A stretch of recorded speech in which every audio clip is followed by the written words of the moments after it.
I'm standing in my dress whites at the Pinehurst Country Club, the same ballroom where I used to bus tables in high school to pay for my textbooks, and my father just called my uniform a costume. The room goes quiet. 50 former classmates, their spouses, parents, and local dignitaries freeze mid-conversation. Ice cubes stop clinking in glasses. The jazz quartet trails off into awkward silence. Gregory Brooks, my father, stands near the bar with his Rotary Club buddies, his face red from bourbon and certainty, holding court like he always does.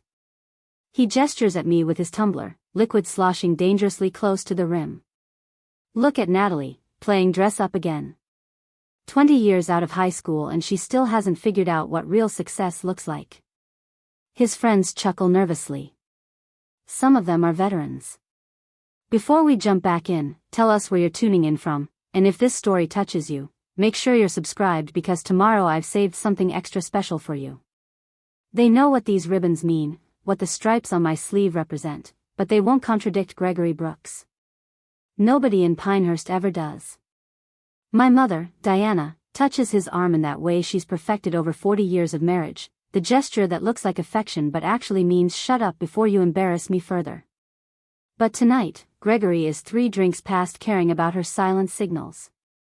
My sister Vanessa stands beside her husband Derek, her diamond tennis bracelet catching the light as she covers her mouth, shoulders shaking with barely suppressed laughter.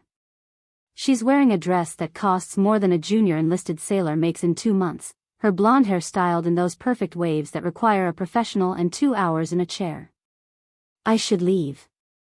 I should walk out with whatever dignity I have left and let them continue their small-town performance of success and respectability. But 15 years in the Navy has taught me something my family never understood. You don't retreat from a fight just because the odds are bad. You stand your ground. You wait for the right moment.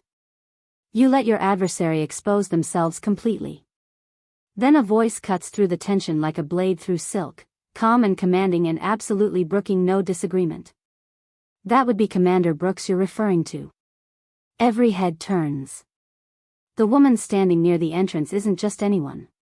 She's Admiral Patricia Garrison, 3 stars gleaming on her shoulder boards, more ribbons on her chest than most people see in a lifetime, and an expression that has made admirals in foreign navies reconsider their life choices.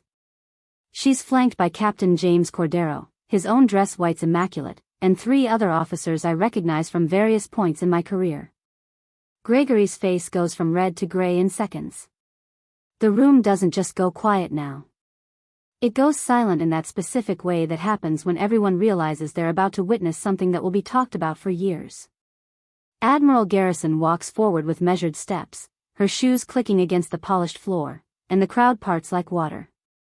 She stops directly in front of my father, and despite being 6 inches shorter than him, she somehow makes him look small. Commander Natalie Brooks has served her country with distinction for 15 years. She's been deployed 3 times to active combat zones. She's earned a Navy Cross for extraordinary heroism, a Bronze Star for meritorious service in a combat zone, and a Purple Heart after being wounded while protecting her crew from hostile fire. The Admiral's voice carries to every corner of the ballroom, clear and precise and utterly factual. She's currently the youngest female commander in naval intelligence, holds a top-secret security clearance, and has been personally decorated by 2 different presidents. So when you call her uniform a costume, Mr. Brooks, what you're actually doing is insulting every person who's ever worn it, including the 3 veterans standing within 10 feet of you who are too polite to tell you what they really think. My father opens his mouth, closes it, opens it again. Diana has gone absolutely still, her social smile frozen in place like a mask that's been glued on. Vanessa looks between the Admiral and me, her expression cycling through confusion, shock, and something that might be the first spark of understanding she's had about my life in 15 years. I never wanted to join the military. That's the irony my family will never understand. When I was 17, sitting in the guidance counselor's office at Pinehurst High, I had a full academic scholarship to UNC Chapel Hill. I was going to study journalism, maybe political science, become the kind of person who asked hard questions and held powerful people accountable. I had it all planned out in the notebook I kept hidden under my mattress, filled with clippings from the New York Times and the Washington Post, articles I'd analyzed and annotated, learning how real writers constructed arguments and told stories that mattered. But scholarships don't cover room and board. They don't cover textbooks or meal plans or any of the 1,000 small expenses that pile up when you're trying to get an education. And my parents had made it very clear that their financial support came with conditions I wasn't willing to meet. The conditions were simple and devastating. I could have their money if I stayed in Pinehurst, attended the community college for 2 years, lived at home, and then transferred to a state school within driving distance. I could have their approval if I majored in something practical like business or education, got engaged to someone from a good local family by the time I was 23, and settled into the kind of life that would make them look good at church on Sundays and country club events on Saturdays. Most importantly, I could have their love if I stopped trying to outshine Vanessa. That last part was never said out loud, but it hung in the air of every conversation we had about my future. Vanessa was 3 years younger than me, still in middle school when I was applying to colleges, and already she was the sun around which our family's entire solar system revolved. She'd been a beautiful baby, a gorgeous toddler, a stunning child. Diana had entered her in pageants starting at age 4, and Vanessa had won. She always won. Little Miss Pinehurst, Junior Miss North Carolina, Teen Queen of the Carolinas. Our house was a shrine to her achievements, every wall covered with photographs of Vanessa in elaborate dresses and crowns, her smile perfect and practiced and empty. My achievements were different. I'd won the regional science fair 3 years running. I'd been editor of the school newspaper. I'd scored a 1510 on my SATs, the highest in Pinehurst High history. I'd been accepted to 6 universities, offered scholarships to 4. But there were no photographs of me on the walls. No trophies displayed in the living room. My medals from academic decathlon lived in a shoebox in my closet because Diana said they made Vanessa feel bad about herself, and we wouldn't want that, would we, Natalie? The night I told them I'd been accepted to the Naval Academy, my father laughed. It wasn't a chuckle or a polite dismissal. It was a full-throated laugh, the kind that bends you over and makes your eyes water. He'd been watching a football game, and he didn't even bother to pause it. The Naval Academy. His voice was thick with amusement and something meaner, something that enjoyed watching me squirm. Natalie, you're 5'5" and you've never played a sport in your life. You get winded walking upstairs. What makes you think you could handle military training? I'd spent 2 months preparing for this conversation, researching responses to every possible objection, but all my careful arguments evaporated in the face of his mockery. I'd stood there in the doorway of the den, holding my acceptance letter, feeling my face burn with humiliation. Diana had been more subtle but no less devastating. She'd put down her book, given me that smile she used when she was about to say something cruel in a sweet voice, and said, "Honey, don't you think this is just you acting out? I know you're upset about not being homecoming queen, but joining the military seems like an extreme reaction. You're not that kind of girl." I tried to explain that I'd worked for 2 years to get this appointment, that I'd been corresponding with my congressman, that I'd passed the physical fitness tests and the medical examinations, that this was the most competitive service academy in the country and they'd chosen me. But Gregory just turned up the volume on the television and Diana went back to her book, and I understood that in their minds, the conversation was over. Vanessa had been kinder, or at least she'd thought she was being kind. She'd come to my room later that night, knocked softly, and sat on the edge of my bed with genuine concern in her eyes. "Nat," she'd said, using the nickname she knew I hated, "you don't have to do something crazy to get Mom and Dad's attention. They love you. They just express it differently than they do with me. You could stay here, go to community college like they want, and everything would be so much easier." She'd meant it as comfort. She genuinely believed that the problem was me trying too hard, reaching too high, wanting too much. She couldn't see that our parents didn't express love differently toward me. They simply didn't express it at all. I'd gone to the Naval Academy anyway, and it nearly killed me. Not the physical training, though that was brutal for someone who'd spent her high school years in the library instead of the gym. Not the academic pressure, though balancing advanced mathematics and engineering courses with military drilling was like nothing I'd experienced.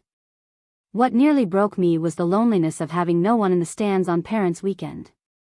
Of watching other plebes get care packages and letters while my mailbox stayed empty. Of calling home once a week because it was expected and having conversations so stilted and brief that other midshipmen would look at me with pity afterward. During my plebe summer, the most intense 7 weeks of physical and mental training I'd ever experienced, I got one letter from home. It was from Vanessa, and it was 3 pages about her Sweet 16 party, which had apparently involved a DJ, a photographer, a catered dinner for 100 people, and a custom cake that looked like a castle. She'd signed it, "Miss you, wish you could have been here," without any apparent awareness that I'd specifically requested leave for her party and been denied because I was in the middle of basic training. My parents had told her I'd chosen not to come. That I was too busy playing sailor to care about family. The lie was so casual, so effortless, that I'd read the letter 3 times before the reality of it settled in. They were rewriting history in real time, turning my absence into a choice rather than a sacrifice. I'd taped that letter to the inside of my locker and looked at it every morning as a reminder of what I was up against. My roommate, Keisha Washington, had caught me staring at it one day and asked what it meant.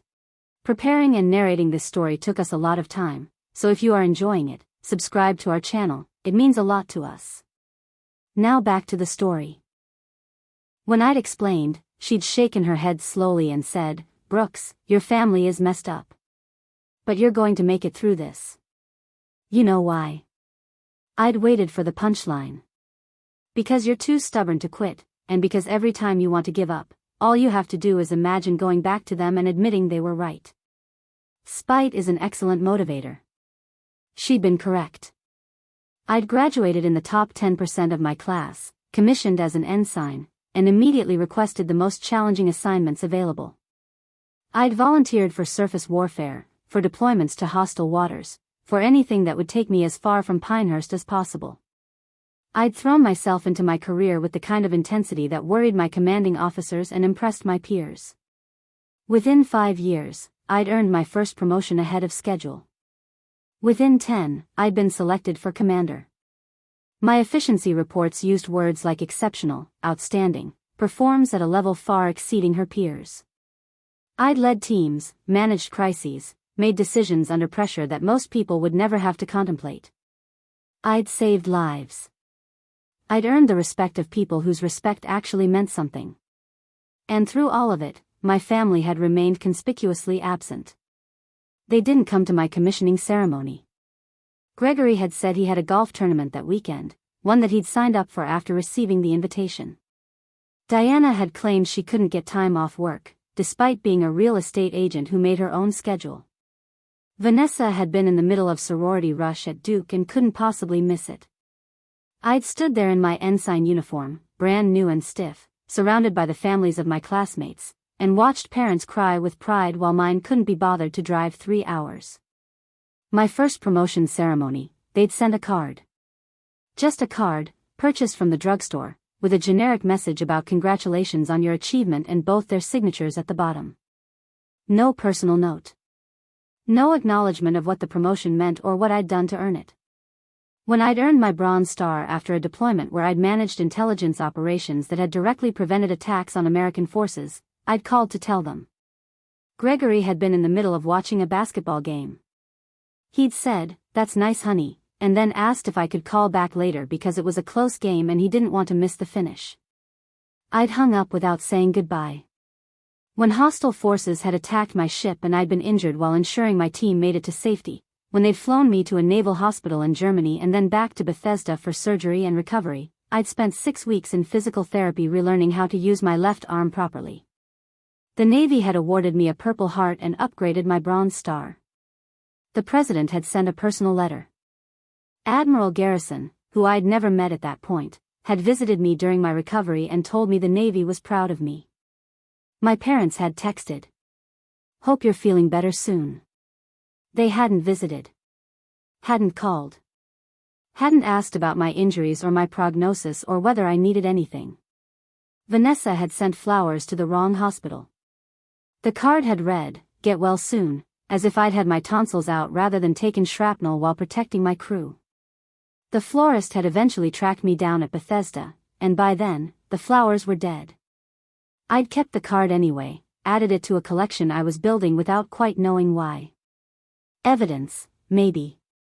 Proof that I wasn't imagining the casual cruelty, that it was real and documented and witnessed by others even if only peripherally. When I'd been promoted to commander, the youngest woman in my specialty to reach that rank, I'd made one final attempt at connection. I'd called my father, told him the news, explained what it meant in terms most civilians could understand. I'd said, "Dad, this is a really big deal. There are officers who've been in for 20 years who haven't made commander yet. I did it in 13. There'd been a pause, then Gregory had said, "Well, Vanessa just made vice president of marketing at her company. She's the youngest VP they've ever had." "Did she tell you?" "She's going to be featured in Business Quarterly magazine. We're so proud of her." That was the moment I'd stopped calling. Stopped trying. Stopped hoping that someday they'd see me as worth celebrating. I'd built a life that was full and meaningful without them, surrounded myself with chosen family who understood what it meant to serve, who valued sacrifice and honor and dedication. I'd convinced myself I didn't need their approval, that I'd moved past wanting it. But then the invitation to the 20-year reunion had arrived, forwarded through 3 different addresses before it found me in San Diego. And despite everything, despite years of disappointment and dismissal, some small stubborn part of me had thought maybe this would be different. Maybe after 20 years, after everything I'd accomplished, they'd finally see me. I'd been wrong. Standing in that ballroom, listening to my father mock my uniform while my mother stayed silent and my sister laughed, I'd felt 17 again, holding that Naval Academy acceptance letter and being told I wasn't good enough, strong enough, important enough to matter.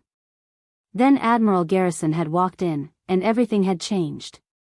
The Admiral's words hang in the air like smoke after a firefight, thick and impossible to ignore. My father stands frozen, his bourbon glass halfway to his mouth, his face cycling through expressions I've never seen before. Confusion first, then comprehension dawning slowly like sunrise over hostile waters, then something that might be shame if Gregory Brooks were capable of that particular emotion. The veterans in the room are no longer looking away. A man in his 60s wearing a faded Marine Corps cap steps forward, and I recognize him as Mr. Peterson, who used to run the hardware store where I'd bought supplies for my science fair projects. He's looking at my father with open contempt now, no longer willing to stay silent for the sake of social harmony. "Greg, that's a Navy Cross your daughter is wearing. Do you even know what that means? Do you have any idea what someone has to do to earn that?" Mr. Peterson's voice carries the weight of his own service, his own understanding of what those ribbons represent. Only the Medal of Honor ranks higher. That means your daughter did something so far beyond the call of duty that the Navy itself decided she deserved special recognition. And you called it a costume. Admiral Garrison hasn't moved, hasn't shifted her attention from my father. She's giving him enough rope to hang himself, a technique I've seen her use in briefings with foreign officials who underestimate her. The silence stretches until it becomes unbearable, and Gregory does what he always does when cornered. He tries to laugh it off, to turn the moment into a joke that everyone can pretend to find amusing. "Well, I didn't know all that." His voice has lost its earlier confidence, sounds almost plaintive now. "Natalie never talks about her work. How was I supposed to know she'd become so important? She never tells us anything." The lie is so smooth, so practiced, that I almost admire its construction. In 3 sentences, he's shifted from mockery to victimhood, painted himself as the concerned father kept in the dark by his uncommunicative daughter. It's the same technique he's used my entire life, turning my silence about his cruelty into evidence of my coldness, my distance into proof of my ingratitude. But Captain Cordero steps forward now, and his voice is ice over steel. "Commander Brooks has sent notification of every promotion, every commendation, every significant career milestone to her family's address of record. I know this because I personally verified her personnel file before we came tonight. She's followed protocol precisely. If you didn't know about her achievements, Mr. Brooks, it's because you chose not to pay attention." My mother finally finds her voice, that carefully modulated tone she uses when she's trying to smooth over situations that threaten her social standing. "I think there's been a misunderstanding here. We've always been very proud of Natalie. We just express it differently." This is a family matter, and I don't think it's appropriate to discuss it in front of everyone. Admiral Garrison turns her attention to Diana now, and I watch my mother wilt under that gaze. Mrs. Brooks, your daughter has spent 15 years serving her country, often in locations and situations she legally cannot discuss with you even if she wanted to. She's missed births and weddings and holidays because she was standing watch so that civilians like you could sleep safely. And tonight, at an event meant to celebrate the accomplishments of her graduating class, you stood by while your husband publicly humiliated her. That's not a different way of expressing pride. That's a failure of basic human decency. Vanessa moves then, stepping slightly in front of our parents as if she can shield them from the Admiral's words. Her voice has that edge it gets when she's used to having her way, when she expects people to listen because she's attractive and successful and accustomed to being the center of attention. I think you need to calm down. You don't know anything about our family dynamics. Natalie has always been difficult, always needed to prove something. Maybe if she'd stayed in touch more, been part of the family instead of running off to play hero, none of this would have happened. The phrase play hero lands like a grenade in the middle of the room. I watched 3 different veterans flinch, see anger flash across faces of people I went to high school with who've clearly spent the last 20 years learning things my sister never will. But before anyone else can respond, a voice comes from the doorway, young and uncertain but growing stronger as she speaks. Is that what you think military service is? Playing hero. The girl walking into the ballroom is maybe 19, wearing a junior enlisted sailor's uniform that's so new it practically gleams. She's small, barely meets the height requirement, with dark eyes that are fixed on my sister with something between disbelief and fury. Because I just finished basic training 3 weeks ago, and I can tell you there was nothing playful about it. I'm here tonight because Commander Brooks wrote me a letter of recommendation that changed my life, because she mentored me when I had nobody else, because she gave me a path out of a situation that was destroying me. So you calling her service playing hero makes me think you don't understand anything about sacrifice or duty or what it means to put something bigger than yourself first. I recognize her now. Isabel Chen, though she goes by Izzy. I'd met her 2 years ago through a youth outreach program the Navy runs in underserved communities. She'd been a sophomore in high school, living with an aunt who resented her presence, struggling in school because she was working 30 hours a week just to pay for her own food and clothes.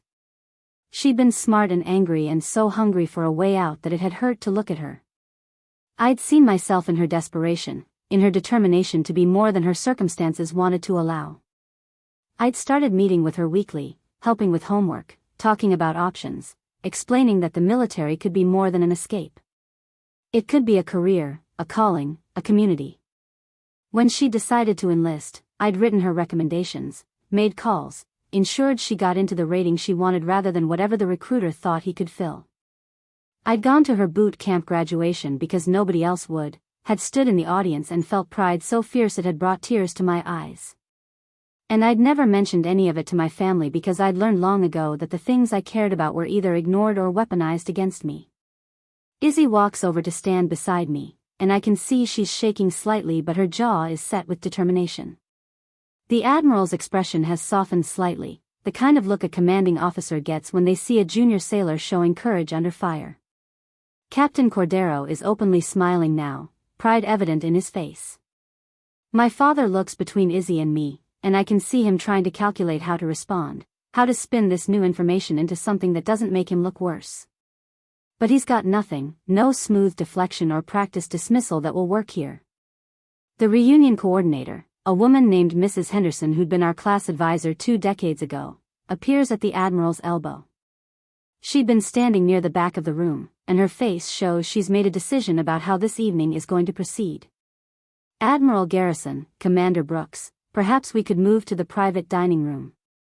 I think the commander's classmates would appreciate the opportunity to hear about her service, her real service, rather than whatever misconceptions have been floating around this room. It's a diplomatic extraction, a way to shift the narrative and give me an exit from this confrontation with my family. But the Admiral looks at me, raises an eyebrow slightly, and I understand she's giving me the choice. I can leave now with my dignity intact and let this moment fade into awkward family history. Or I can stay and ensure that the truth, all of it, gets told here tonight where it can't be rewritten or dismissed later. I meet my father's eyes, and for the first time in my life, I see him clearly. Not as the authority figure whose approval I craved, not as the parent whose love I kept trying to earn, but as a small man who'd built his entire sense of self-worth on controlling the narrative of his family. Who'd needed me to be less so that Vanessa could be more, who dismissed my achievements because acknowledging them would have required admitting he'd been wrong about me from the beginning. I'd spent 15 years becoming someone he could be proud of, and he'd spent those same 15 years telling anyone who'd listen that I'd thrown away my potential on a whim, that I was playing at something I didn't understand, that I'd chosen to distance myself from the family rather than acknowledging that they'd pushed me away. I'm staying, I say, and my voice is steady, carries the command presence I've developed over years of leading sailors in situations where hesitation could cost lives. Mrs. Henderson, thank you for the offer, but I think it's important that some things get said here, now, where everyone can hear them. My family has spent 2 decades controlling the story of why I'm not part of their lives. Tonight, the truth gets told. Admiral Garrison nods once, sharp and approving. Captain Cordero moves to stand on my other side, and suddenly I'm flanked by my chain of command, by people who've seen what I can do and valued it. Izzy is still beside me, and I notice other people moving forward now. Lauren Winters, who'd been my best friend in high school before distance and my family's subtle discouragement had eroded our connection, pushes through the crowd. Nat, she says, and her voice is thick with emotion. I've been watching your career on social media, following every promotion, every achievement. I've been so proud of you, and so angry that your family never seemed to notice. I'm glad someone finally said something. More movement in the crowd. A man I recognize as James Burton, who'd been captain of the football team when I was editor of the school paper, steps forward. He's wearing khakis and a button-down shirt, but there's a slight hitch in his walk that speaks of old injuries. Brooks, I did 2 tours in Afghanistan as an Army Ranger. Got out 6 years ago. I've been living in Raleigh, working construction, trying to figure out civilian life. I had no idea you were Navy, no idea you'd gone on to do what you've done. If I'd known, would have reached out years ago. We could have helped each other. The room is shifting, alliances realigning in real time as people reassess everything they thought they knew about the Brooks family. My parents have always been pillars of the Pinehurst community, active in church and civic organizations, the kind of people who show up to every fundraiser and town council meeting. Vanessa has been held up as the golden child, the success story, the daughter who stayed close and made her parents proud. And I've been the mystery, the daughter who left and rarely came back, whose absence was explained by my parents with sighs and sad smiles and implications that I'd grown too big for my raising, that I'd chosen ambition over family, that they'd tried to maintain a relationship but I'd made it difficult. The truth is more complicated and more simple. I'd left because staying would have required making myself smaller, dimmer, less than what I was capable of being. And once I'd left, every attempt at connection had been met with dismissal or manipulation or weaponized disappointment. Gregory clears his throat, tries again to regain control of the situation. I think we're all getting a bit carried away here. Yes, Natalie has done well for herself in the military. We've always known that. But she's also made choices that hurt this family. She missed Vanessa's wedding. She didn't come home for Christmas for 5 years straight. She's never introduced us to anyone she's dating, never included us in her life. Communication goes both ways. The statement is so perfectly crafted, so precisely designed to shift blame back onto me, that I almost let it pass. This is the dance we've done my entire adult life. He says something that's technically true but completely misleading, and I stay silent because arguing would require explaining things he's pretended not to understand for decades. But tonight, with the Admiral beside me and the truth already spilling out, I'm done dancing.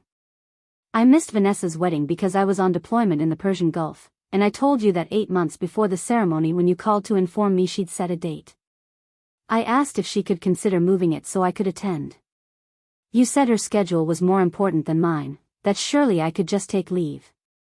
When I explained that's not how military leave works, especially during deployments, you said I was being selfish and that this proved I didn't care about family.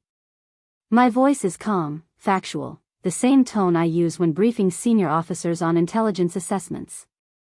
Vanessa sent me a text 2 days before the wedding saying she understood I'd chosen not to come, that she forgave me for prioritizing my career over her special day. I have that text saved.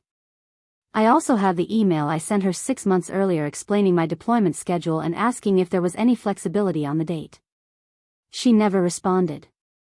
Vanessa's face has gone pale, and I can see her running calculations, trying to remember what she was told versus what actually happened. Diana moves closer to her, protective, but there's something in my mother's expression that suggests she knows exactly what I'm talking about. As for Christmas, I continue, I came home for Christmas my first 4 years in the Navy.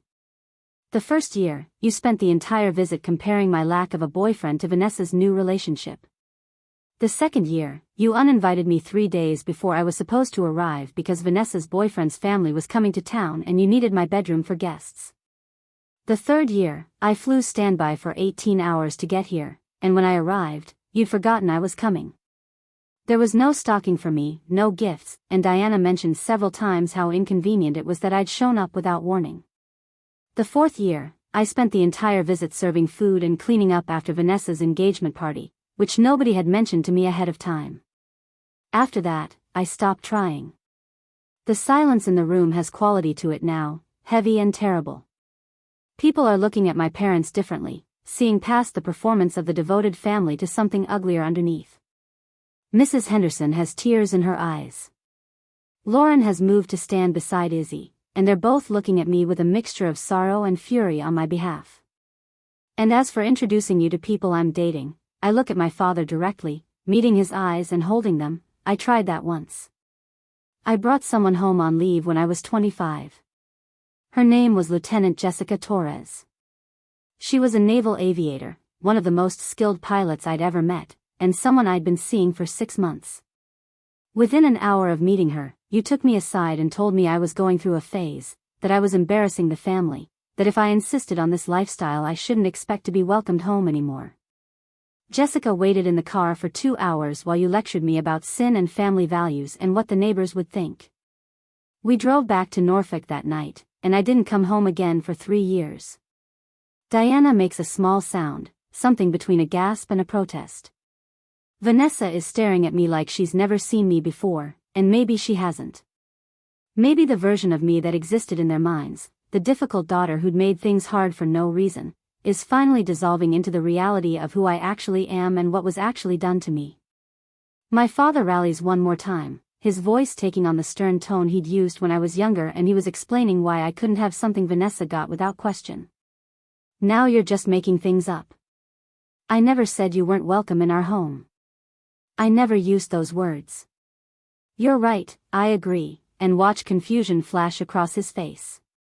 You never used those exact words. What you said was, if you choose to live this way, don't expect us to pretend everything is normal when you bring that around our home.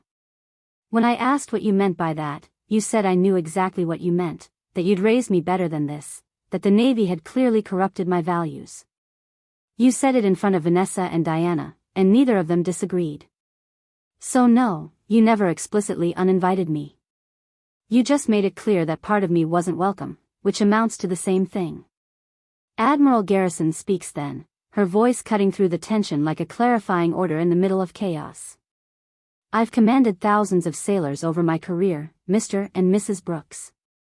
I've seen every kind of family dynamic play out in the lives of the men and women who serve. I've watched parents struggle with worry and distance but still show up for their kids. I've seen families who disagreed with their child's choices but loved them anyway. I've also seen families who treated military service as an embarrassment, who diminished their child's sacrifice because it made them uncomfortable or challenged their worldview. She pauses, and I can see her choosing her words carefully, threading the needle between personal opinion and professional observation. Commander Brooks is one of the finest officers I've ever had the privilege of serving with. She's innovative, dedicated, leads from the front, and inspires fierce loyalty in everyone who works with her. She's been promoted ahead of schedule at every level, selected for assignments that most officers would consider career capstones. In another 10 years, if she continues on her current trajectory, she'll likely make Admiral herself.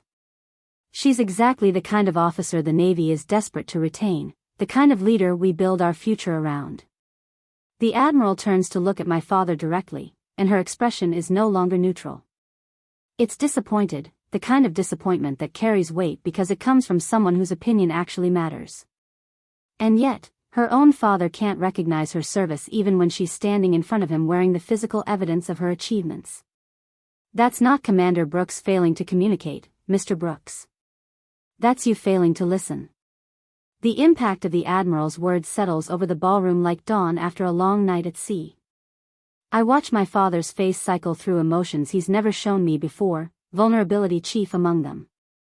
For the first time in my memory, Gregory Brooks has no comeback, no deflection, no way to reshape the narrative into something that flatters him. He's been cornered by someone whose authority he can't dismiss, whose rank and presence command respect in a way his Rotary Club presidency never will. But my mother, Diana, has always been the more dangerous of my two parents. Where Gregory is loud and obvious in his dismissals, Diana operates with surgical precision, finding the exact words that will cut deepest while maintaining plausible deniability. She steps forward now, and I can see her assembling her defense, can practically watch her mind sorting through decades of justifications and revisions.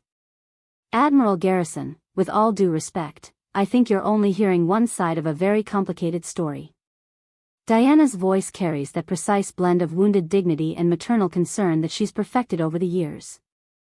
Natalie has always been prone to exaggeration, to seeing slights where none were intended. We've tried so hard to maintain a relationship with her, but she makes it nearly impossible. Every conversation turns into an argument. Every visit ends with her feeling attacked when we're simply trying to help her understand how her choices affect this family. The gaslighting is so smooth, so practiced, that I feel that old familiar doubt creeping in. Maybe I am too sensitive. Maybe I did misinterpret their intentions. Maybe the problem really is me, my inability to let things go, my need to turn every interaction into a confrontation. It's the same spiral of self-doubt they've been triggering in me since childhood, the same mechanism that kept me trying to earn their approval long past the point where I should have walked away. But then Captain Cordero speaks, and his voice carries the flat authority of someone reading from an official record. Mrs. Brooks, I have here a printout of every notification Commander Brooks has sent to your address over the past 15 years. These are official Navy communications, sent through proper channels, informing you of promotions, transfers, commendations, and significant career milestones. The system tracks when these notifications are received and opened. Would you like me to read the dates and your response rate?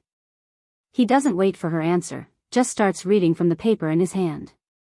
April 2010, notification of promotion to Lieutenant Junior grade. No response. September 2012, notification of first deployment. No response. March 2014, notification of Bronze Star recommendation. No response. January 2016, notification of promotion to lieutenant. No response. Should I continue? Because I have 47 separate communications here, and your response rate is 0. Not low. 0. Diana's face hardens, and I see the mask slip for just a moment, see the calculation underneath. Those are just automated military messages. Anyone can send those. That's not real communication. Real communication is phone calls and visits and making time for family. Natalie has never made us feel like we matter to her. Lauren Winters steps forward then, and there's steel in her voice that I don't remember from high school.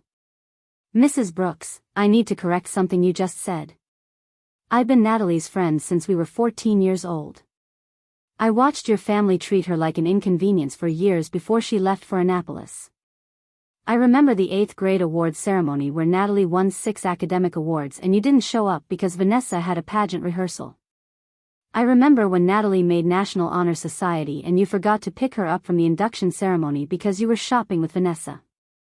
I remember graduation, where you spent the entire ceremony talking about Vanessa's college plans instead of celebrating Natalie's full ride to UNC. Mrs. Henderson joins in, her voice shaking slightly but determined. I was the faculty advisor for the school newspaper when Natalie was editor. She was one of the most talented students I've ever taught, won multiple state awards for her journalism. I called your house several times to inform you about these achievements, left detailed messages. You never called back. Not once. When Natalie won the state championship for investigative reporting, I drove her to the ceremony myself because you said you were too busy. She was 17 years old, and she cried in my car on the way there because she'd convinced herself that maybe this time you'd show up. I'd forgotten about that car ride, or maybe I'd buried it so deep that I'd convinced myself it never happened. But the memory surfaces now with painful clarity. Mrs. Henderson's old station wagon with the torn upholstery, the way she'd kept glancing at me in the rearview mirror, the careful way she'd tried to tell me that my parents' absence wasn't my fault without actually criticizing them directly. I'd won first place that day, beaten out 200 other student journalists from across North Carolina, and I'd accepted the award while scanning the audience for faces that were never going to appear. Mr. Peterson speaks up again, his Marine Corps cap pushed back on his head, his weathered face serious. I've known the Brooks family for 30 years. Served on the town council with Greg, went to church with Diana. They're fine people in a lot of ways, active in the community, always at the fundraisers. But I've also watched them write Natalie out of the family story for 2 decades. Every Christmas party, every church social, every town event, they'd talk about Vanessa's accomplishments like she was their only child. When people would ask about Natalie, there was always this tone, this implication that she disappointed them somehow by joining the military instead of staying here and being whatever they thought she should be. He turns to look at my father directly, and there's disappointment in his expression. Greg, I didn't call you out on it before because I figured family business was family business. But tonight you crossed a line. That girl, and he points at me, that commander went to one of the most difficult schools in the country, earned one of the highest decorations for valor the Navy gives out, and you called it a costume. In front of everyone. You didn't just disrespect her. You disrespected everyone who's ever worn a uniform. And I'm done staying quiet about it. The room has fully turned now. The social capital my parents have spent decades building in this community is evaporating in real time, replaced by a new understanding of who they actually are beneath the performance. I can see it in the way people are positioned, the subtle shifts that indicate alliances reforming. The veterans have moved closer to me, forming a loose protective circle. My former classmates, people I haven't spoken to in 20 years, are looking at my parents with expressions ranging from disappointment to disgust. Vanessa has been quiet through all of this, but now she speaks, and her voice is smaller than I've ever heard it. I didn't know. Her eyes are locked on mine, confusion and something that might be the beginning of guilt warring in her expression. Nat, I swear to you, I didn't know any of this. Mom and Dad always said you were too busy for us, that you'd chosen your career over family, that you never responded when they reached out. They said you missed my wedding because you couldn't be bothered to request leave, that you skipped holidays because you'd rather be with your Navy friends than us. She looks at our parents, and I can see her trying to reconcile the story she's been told with the evidence now spread out in front of her. Did you lie to me? Was everything you told me about Natalie lies? Diana moves quickly to do damage control, reaching for Vanessa's arm. Sweetheart, you're upset. Everyone is upset. This isn't the time or place for this conversation. We should go home, talk about this privately as a family. But Vanessa pulls away, and I'm shocked to see actual tears in her eyes. No. I want to know now. She turns back to me, and her voice breaks. You tried to bring someone home, someone you were dating, and Dad made you leave? That actually happened? Jessica Torres had been the first person I'd loved enough to risk my family's judgment. We'd met during a joint training exercise, and she'd been brilliant, fierce, funny in a way that caught me off guard. She flew F-18s like she'd been born in the cockpit, and she'd kissed me for the first time on a beach in San Diego with the sun setting behind her. I'd been terrified and exhilarated and certain that she was worth the risk of bringing her home, worth trying one more time to bridge the gap between my family and my actual life. That trip had lasted 4 hours. 4 hours of my father's pointed questions about why I was wasting my time on a phase, of my mother's concerned comments about how this lifestyle would limit my future opportunities, of Vanessa's confused expressions as she tried to understand why I'd brought a friend home but was holding her hand like something more. Jessica had stayed professional and polite through all of it, but when my father had pulled me into the kitchen and told me exactly what he thought about my choices, she'd heard every word through the thin walls. We'd driven back to Norfolk in silence, and she'd held my hand the entire way. A year later, she'd been killed when her jet went down during a training exercise over the Pacific. I'd flown to California for her memorial service, stood with her squadron as they honored her sacrifice, and my family had never known she existed. I'd grieved alone, had her name added to my personal memorial list, the one I keep in my quarters of everyone I've served with who didn't make it home. My parents had called that week to ask if I was coming to Vanessa's engagement party, and I'd said no without explanation. Yes, I tell Vanessa now, meeting her eyes directly. That happened. Her name was Jessica, and she was one of the best people I've ever known. Dad told me I was embarrassing the family, that if I insisted on living that way I shouldn't expect a place at family gatherings. Mom agreed with him. You were there for part of it, but you were only 19, and I don't think you understood what was really being said. Vanessa's face crumples, and she looks at our parents with something like horror. You drove her away because she's gay? You've been lying to me about why she never visits because you can't accept who she is? It's not that simple, Diana starts, but Vanessa cuts her off with a sharpness I've never heard from my baby sister before. It sounds pretty simple to me. It sounds like you've been rewriting history for 20 years, making Natalie the villain in a story where she was actually the victim. Making me think my sister didn't care about me when really you were the ones pushing her away. Gregory tries to regain control, his voice taking on that authoritative tone he uses when he expects to be obeyed. Vanessa, that's enough. You're making a scene. We'll discuss this at home like adults, not in front of half the town. But Admiral Garrison steps forward again, and when she speaks, it's with the kind of authority that makes even my father go quiet. Actually, Mr. Brooks, I think this is exactly the right time and place for this discussion. Because what's happened here tonight isn't just a family squabble. It's a pattern of behavior that speaks to something larger, something that affects how we as a society value military service and the people who choose to serve. She gestures around the room, taking in the crowd that's still watching, still listening. Commander Brooks is not unique. There are thousands of service members who've experienced some version of what she's describing.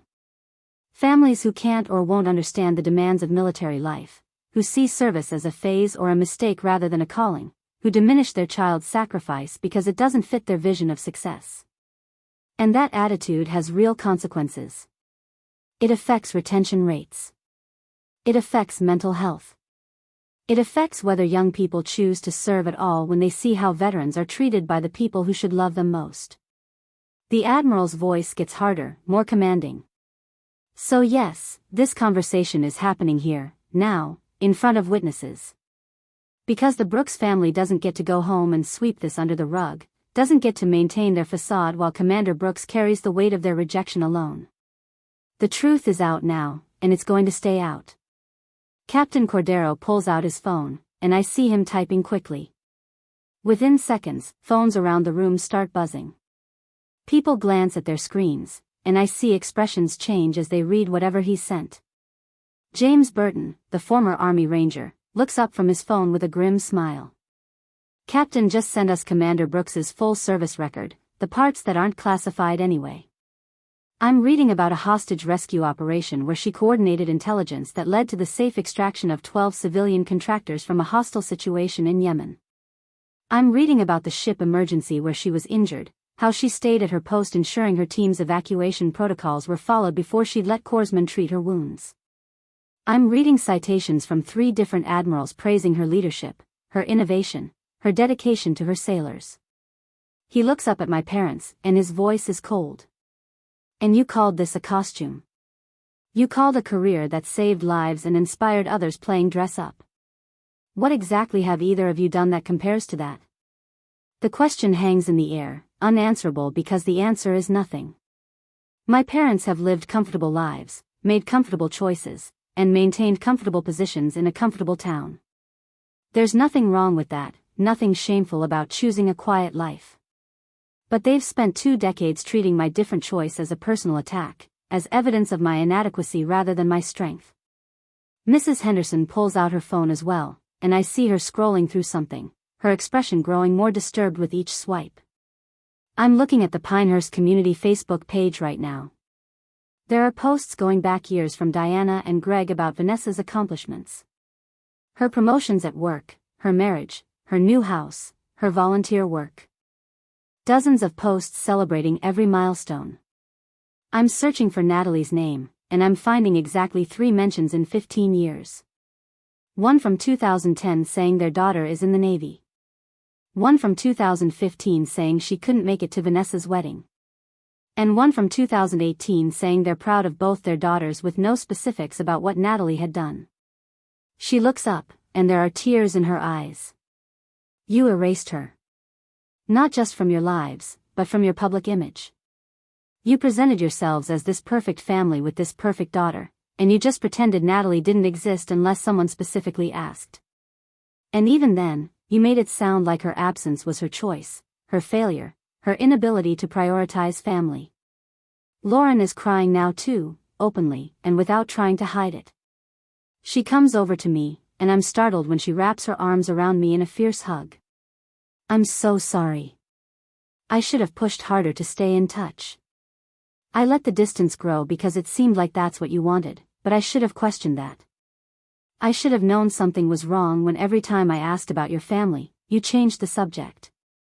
More people are moving forward now, former classmates I barely remember, offering apologies for not seeing, for not questioning, for accepting the narrative my parents fed them. It's overwhelming, this sudden outpouring of support from people who 20 years ago were essentially strangers. We'd existed in the same building, passed each other in hallways, but we'd never been close. I'd been too focused on grades and achievements and trying to build an escape route to invest in friendships that would end the moment I left town. But they'd been paying attention anyway, at least some of them. They'd noticed my parents' absences, even if they hadn't known how to name what they were seeing.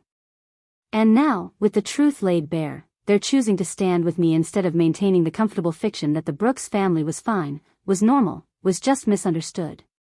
Izzy moves to stand directly in front of my parents, and despite her small stature and her youth, there's nothing uncertain about her now. She's a United States sailor, and she stands like one, shoulders back and chin up. Commander Brooks saved my life. Not in some dramatic combat situation, but in a harder way. She saw me when I was invisible to everyone else. She believed in me when I didn't believe in myself. She gave me a path forward when I thought I was trapped forever in a situation that was killing me slowly. And she did it expecting nothing in return, no gratitude or recognition or reward. She did it because that's who she is. Izzy's voice gets louder, stronger, carrying to every corner of the ballroom. So when you stand there and imply that she's difficult, that she's the problem, that she's failed to prioritize family, what you're really saying is that you can't recognize value when it's standing right in front of you. You can't see past your own narrow definition of success to understand that your daughter is extraordinary. And that's not her failure. That's yours. The silence that follows is absolute. Even the jazz quartet has stopped pretending to play, standing near their instruments and watching this unfold with the rest of the audience.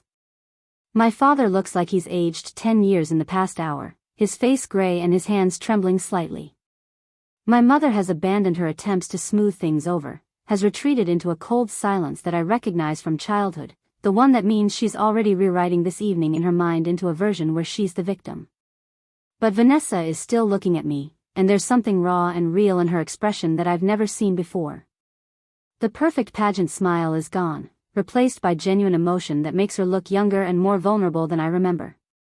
Nat, I don't know how to fix this.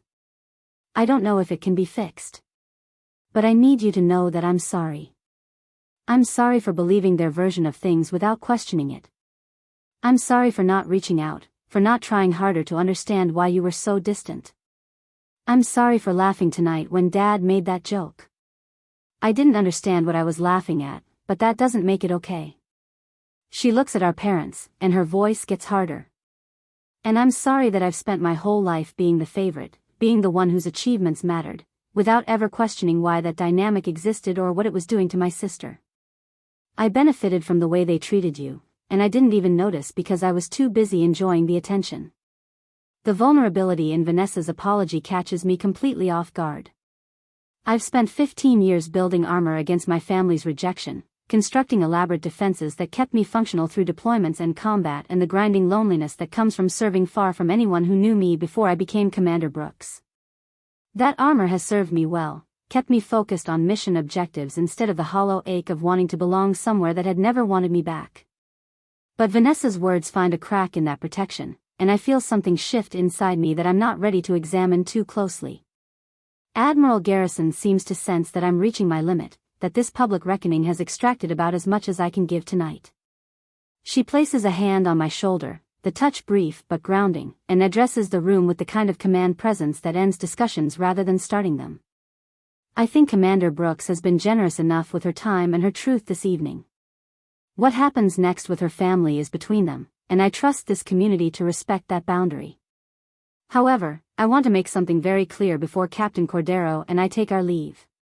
She pauses, making eye contact with my father one last time. The Navy takes care of its own. Commander Brooks has an entire chain of command, a network of fellow officers and sailors, and a community that values her exactly as she deserves to be valued. She doesn't need this town's approval or her family's validation to know her worth. But this town should understand that how you treat your veterans, how you honor their service or fail to honor it, speaks to your character as a community. Pinehurst is being watched now, and people will remember what happened here tonight. The implied threat hangs in the air like static before a storm. Small towns run on reputation, on the delicate web of social connections and mutual obligations that keep communities functioning. My parents have just discovered that their carefully cultivated standing can evaporate in a single evening when the truth comes out and witnesses choose not to look away. The Admiral has made it clear that this story won't stay contained to this ballroom, that there will be consequences beyond whatever immediate fallout my family faces tonight.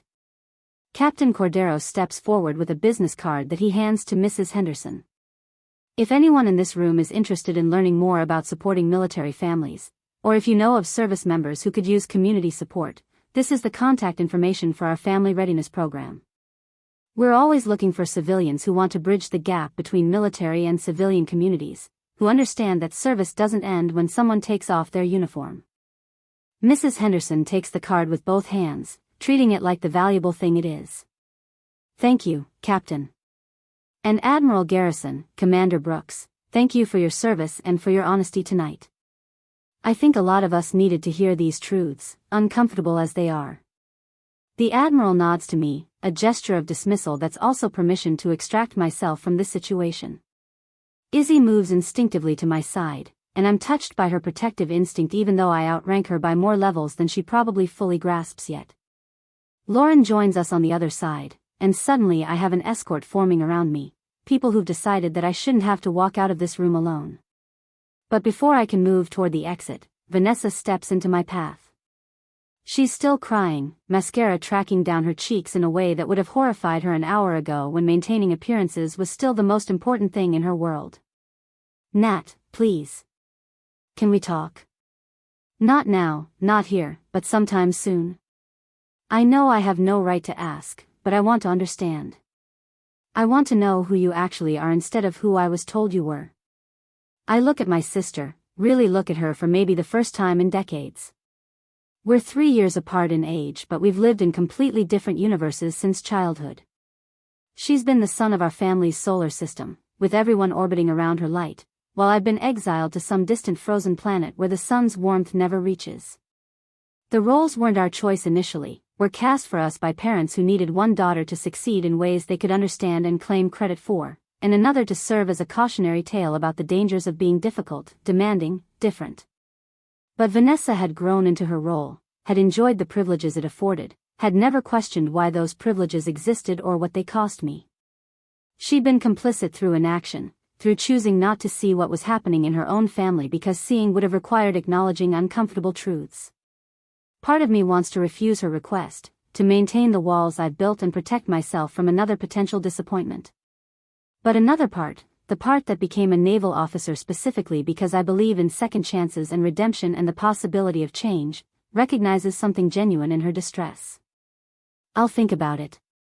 The words come out more gently than I intended, but I don't take them back. That's all I can promise right now. I need time to process what happened here tonight, and you need time to decide if you're actually willing to do the work of building a relationship with me as I am, not as you wish I was or as you were told I was." Vanessa nods, accepting the conditional response because she's smart enough to know it's more than she has any right to expect. She steps aside, and Lauren, Izzy, and I move toward the exit. As we pass through the crowd, people reach out to touch my arm, to offer quiet words of support, to thank me for my service with a depth of sincerity that suggests they now understand what that service has actually entailed. Mr. Peterson is waiting near the door, and he snaps to attention as I approach, rendering a crisp salute that I return on instinct despite being in a civilian venue. His eyes are bright with moisture when he speaks. "My son served in the Marines. Did 2 tours in Iraq, came home different than he left. He struggled for years with PTSD, with feeling like nobody here understood what he'd been through. He took his own life 4 years ago, and I've spent every day since wishing I'd done more, understood more, pushed harder to get him the help he needed." His voice breaks, but he pushes through. "What you did tonight, standing up and telling your truth, it matters. Not just for you, but for every service member who's ever felt invisible in their own family, in their own town. Thank you for that. Thank you for making people uncomfortable if that's what it takes to open their eyes." I don't trust myself to speak, so I just grip his shoulder briefly in acknowledgement. The weight of what he's shared, the loss he carries, settles onto my own shoulders like another layer of responsibility. This is bigger than my personal grievance with my parents, bigger than one family's dysfunction. It's about a culture that thanks veterans for their service with one breath and dismisses their sacrifices with the next, that displays flags and yellow ribbons while failing to provide meaningful support to the people who serve and their families. Outside, the North Carolina night is humid and thick with the promise of rain. The parking lot is half full of cars that represent the life I could have had if I'd stayed in Pinehurst, married someone local, produced grandchildren for my parents to dote on and compare favorably to Vanessa's eventual offspring. Safe, predictable, small. The life my parents had wanted for me because it would have kept me close and controllable and unable to challenge their authority or their version of reality. I walk to my rental car, a practical sedan that's nothing like the vintage Mustang I keep in San Diego because that car represents freedom and power and choices I made for myself. Lauren and Izzy follow, neither of them asking permission, both of them seeming to understand that I shouldn't be alone right now even though solitude is what I'm craving. The familiar urge to process difficult experiences in isolation, to sort through emotions in private before presenting a controlled exterior to the world, is warring with the novel experience of having people who actually care about my well-being. We sit in the parking lot for 20 minutes, none of us ready to leave but none of us having anywhere else to go. Lauren breaks the silence first, her voice tentative but determined. "I want you to know that some of us noticed, even back in high school. We saw how your parents treated you differently than Vanessa, how they missed your events while showing up for all of hers. We talked about it among ourselves, tried to figure out if we should say something or if it was none of our business. We chose wrong. We chose to stay out of it, to tell ourselves that every family is complicated and we couldn't possibly understand the full situation." She turns in the passenger seat to look at me directly. "But the truth is we were cowards. We were kids, yes, but we were old enough to know better. We were old enough to speak up or to at least reach out to you and make sure you knew you weren't alone. I've spent 20 years feeling guilty about that, wondering how you were doing, hoping you'd found people who treated you better than your own family did. Tonight, seeing you in that uniform with those medals, knowing you became exactly who you were meant to be despite everything they did to hold you back, I'm proud of you. But I'm also ashamed of my younger self for not being the friend you deserved." Izzy speaks up from the back seat, her voice fierce despite her youth. "I was only 3 years old when you graduated high school, so I didn't know you then. But I know you now, and I know what you've meant to me. When I met you 2 years ago, I was failing out of school, working myself to exhaustion just to survive, convinced that my life would never be anything better than what it was right then. You saw something in me that I couldn't see in myself. You didn't just give me advice or encouragement. You gave me concrete help. You showed up to my school conferences when my aunt couldn't be bothered. You helped me study for the ASFOB. You drove me to my recruiting station for my first meeting because I didn't have transportation." She leans forward, and in the rearview mirror I can see tears streaming down her face. You changed the trajectory of my entire life, Commander. And you did it while dealing with your own family treating you like you were worthless. I don't know how you stayed so kind, so generous, when you were getting so little back from the people who should have loved you most. But I'm glad you did, because it meant there was someone there to catch me when I was falling. And now it's my turn to catch you, however I can, even if all I can do right now is sit in this car and make sure you know you're not alone. The tears I've been holding back since the Admiral first spoke start falling, and I don't try to stop them. These aren't tears of sadness or defeat. Their release, the physical manifestation of 15 years of stored grief and anger and loneliness finally finding an exit. I cry for the 17-year-old who'd gone to Annapolis alone, for the 22-year-old who'd graduated with no family in attendance, for every version of myself that had achieved something remarkable and had nobody to share it with who actually cared. But I also cry with something like relief, because the secret is out now. The performance is over.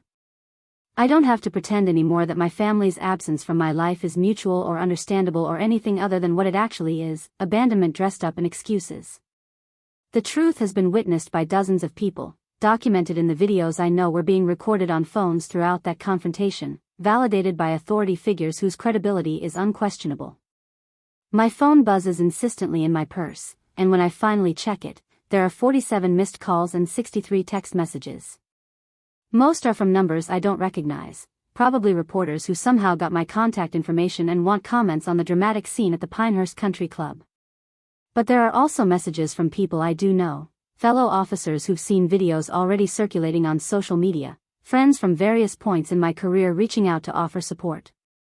One message stands out, from Captain Sarah Chen, who'd been my mentor during my first deployment and had since risen to become one of the youngest captains in the surface warfare community. I'm watching videos of tonight and I'm so damn proud of you. Not just for what you've accomplished in your career, but for standing there and speaking your truth even when it would have been easier to stay silent. You've given voice to something a lot of us have experienced but never named. Call me when you can. You have a whole community behind you now. Another message from Commander Marcus Webb, who runs a veterans advocacy nonprofit in Virginia. Brooks, your story is already resonating with thousands of veterans who've faced similar situations with their families. Would you be willing to speak publicly about this? We've been trying to address the gap between civilian and military cultures for years, but we've needed a catalyst, a story that makes the abstract concrete. I think you could be that catalyst if you're willing. The implications of that begin to settle over me like a new uniform, heavy with responsibility. What happened tonight wasn't just a personal reckoning with my family. It's become a public moment that's touching something larger, giving language to an experience that many service members have struggled to articulate. The military-civilian divide isn't just about differences in lifestyle or values. It's about families who can't or won't bridge that gap, who see their child's service as rejection rather than calling, who diminish sacrifice because accepting it would require admitting they don't understand it. Lauren's phone buzzes too, and she glances at it with widening eyes. Nat, this is everywhere. The Pinehurst community page is exploding. People are sharing their own stories about how your parents treated you over the years, things they witnessed but never questioned. Someone posted a photo from your high school graduation where your parents are clearly visible in the stands, but they're both looking at their phones instead of watching you receive your diploma. Another person shared a memory of seeing you at the grocery store in your navy dress whites during a holiday leave, and your mother walked right past you without acknowledging you because she was on the phone with someone about Vanessa's wedding planning. She scrolls through more posts, her expression growing darker. There's a thread of people apologizing for accepting your parents' narrative without question, for participating in the erasure of your achievements, for treating Vanessa's accomplishments as more important or valid than yours because that's what they were taught to do by your parents' constant focus on her. The community is turning on them, Nat. This isn't going to blow over quietly. Good. The word comes out harder than I intended, but I don't soften it.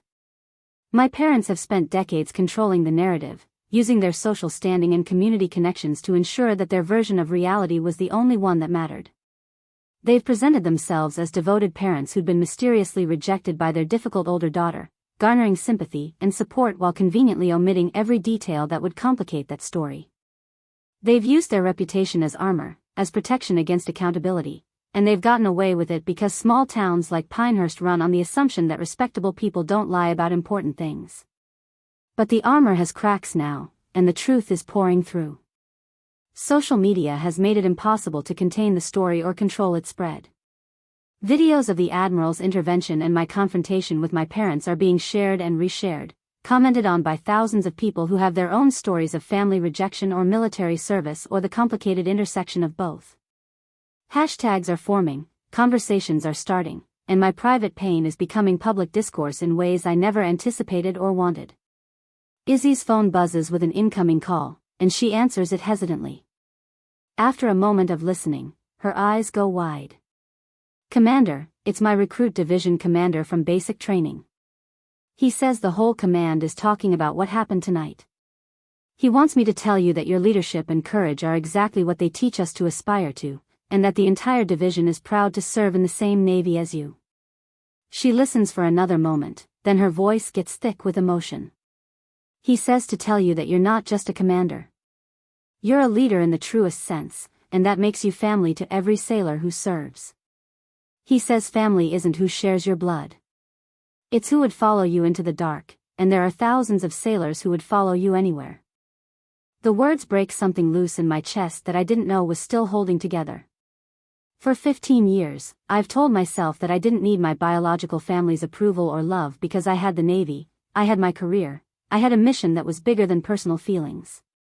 But hearing it articulated by someone else, having that truth spoken out loud and validated, makes me realize how much I've been grieving the family I should have had while pretending I was fine with the family I'd built instead. Both things can be true. I can have found real connection and belonging in the military community while still mourning the loss of the connection I should have had with the people who raised me. I can be proud of who I've become while still angry about the obstacles that were placed in my path. I can have moved forward without forgiving or forgetting what was done to me. Lauren reaches over and takes my hand, squeezing it gently. "What do you need right now? Do you want to go somewhere and talk? Do you need to be alone? Do you want to get spectacularly drunk and make poor decisions? I'm here for whatever you need, and I'm not going anywhere unless you tell me to." 3 months after the reunion, I'm standing in a conference room at the Pentagon briefing a joint task force on intelligence protocols when my phone vibrates with a message from Vanessa. We've been communicating sporadically since that night, careful messages that dance around the enormity of what was revealed, testing whether there's anything left to build on after decades of distance and deception. This message is different. It's a link to a news article with the headline "Local Family Faces Federal Investigation Following Veteran Daughter's Public Allegations." I excuse myself from the briefing, step into the hallway, and read with growing disbelief. Apparently, someone had taken my story and dug deeper, following threads I hadn't even known existed. A journalist from the Raleigh Observer had started investigating my parents' finances and discovered irregularities in how they'd handled the military benefits I'd designated them to receive during my deployments. There had been dependent support payments, emergency family assistance funds, things I'd authorized them to access during my first few years of service before I'd understood they would never use them appropriately. The funds had been redirected, spent on things that had nothing to do with dependent support. Vanessa's college tuition. Home renovations. A boat my father had purchased and sold within a year. The article quotes a military legal expert explaining that misuse of military family support funds is a federal offense, that designating someone as a dependent comes with legal obligations they'd violated systematically. There's talk of investigations, potential charges, consequences I'd never imagined when I'd simply stopped listing them as my emergency contacts. Vanessa's message following the link is brief. "I didn't know about any of this. I swear to you, Nat. I thought the money for my tuition came from their savings. I'm sick over this. What can I do?" I stare at my phone for a long moment, trying to sort through the tangle of emotions this revelation triggers. Part of me feels vindicated, feels the grim satisfaction of knowing that the truth has teeth, that there are consequences for what they did beyond social embarrassment. But another part feels exhausted by it all, weary of the drama and the pain and the constant reopening of wounds I've been trying to let heal. Admiral Garrison finds me in the hallway, takes one look at my face, and steers me into an empty office. She closes the door and waits, giving me space to process whatever I need to process. I hand her my phone without speaking, let her read the article and Vanessa's message. When she looks up, her expression is carefully neutral, the face she wears when she's waiting to see how a situation will develop before committing to a position. How do you feel about this? Her question is genuine, not leading, giving me permission to have whatever reaction I'm having without judgment. I don't know. The words come out slowly, feeling their way toward truth. I'm angry that they did this, that they stole from programs designed to support military families and used the money for their own purposes. I'm angry that Vanessa benefited from it, even unknowingly. But I'm also tired. I'm so tired of them taking up space in my head and my heart. I want to be done with them, want to move forward with my life and my career and stop looking backward at what they did to me. The Admiral nods slowly, considering. You know you'll have to testify if this goes to trial. They'll need you to confirm what benefits you authorized, what you understood about how they'd be used, what communications you had with your parents about financial matters. It won't be easy, and it will definitely be public. I know. I lean against the desk, feeling the weight of what's coming settle onto my shoulders. But maybe that's okay. Maybe it needs to be public, needs to be documented and witnessed and entered into official record. Not for revenge, but for accountability. So that other families can't do this to their service member children. So that there are real consequences for treating military benefits like personal ATMs. The Admiral studies me for a moment, then something shifts in her expression, softening into something almost maternal. You've grown into an exceptional officer, Commander Brooks. But more than that, you've grown into an exceptional person. You could have let what they did to you make you bitter and closed off. Instead, you've used it to fuel your compassion for others, your commitment to taking care of your sailors, your determination to break cycles instead of perpetuating them. That takes strength most people never develop. 6 months later, I'm standing in a different kind of ceremony. Not a military event with rigid protocol and dress uniforms, but something smaller and more personal. The Admiral Patricia Garrison Center for Military Family Support is opening its doors in Raleigh, funded by donations that poured in after my story went viral, after other service members came forward with their own experiences of family rejection and financial exploitation. The center offers counseling, legal assistance, financial planning, and advocacy for service members whose families have failed them. Izzy stands beside me in her dress uniform, now a petty officer 3rd class with a confidence she didn't have 2 years ago. She's going to college part-time while serving, studying social work so she can eventually help other kids like she used to be. Lauren is here too, having left her job in Charlotte to become the center's director of community outreach, building bridges between military and civilian communities. Vanessa shows up near the end of the ceremony, hanging back at the edges of the crowd. She's different now, quieter, carrying herself with less of that polished perfection she used to wear like armor. She'd testified at our parents' trial, had confirmed that yes, they'd paid for her education with money they'd claimed came from savings. She'd cried on the stand, had apologized to me in front of a courtroom full of strangers, and I'd sat there feeling nothing but a distant sadness for the family we could have been if things had been different. Our parents had been convicted of fraud and misuse of military benefits. The sentences had been relatively light because they'd had no prior criminal history and good lawyers who'd emphasized their community standing. But the social consequences had been devastating. They'd lost their positions in local organizations, their friendships had evaporated, and they'd eventually sold their house and moved to Florida to escape the judgment that followed them everywhere in Pinehurst. Vanessa catches my eye across the crowd, and I see a question in her expression. Permission to approach, to try again, to see if there's anything left to salvage between us. I nod slightly, and she makes her way over, moving carefully as if approaching something that might bolt at any sudden movement. I brought you something. She holds out a photo album, worn at the edges and clearly old. I found this when I was helping them pack up the house. It's pictures from before I was born, from when you were little. I thought you might want it, since they destroyed all your other childhood photos. I take the album with hands that aren't quite steady, open it to see a version of myself I barely remember. A toddler with my father's eyes and my mother's smile, before everything got complicated, before I became a disappointment instead of a daughter. There are photos of birthdays and holidays, of a small child who looks happy and loved and unaware that any of that is conditional. Thank you. The words are inadequate, but they're all I have. Vanessa nods, tears streaming down her face, and I realize she's mourning too.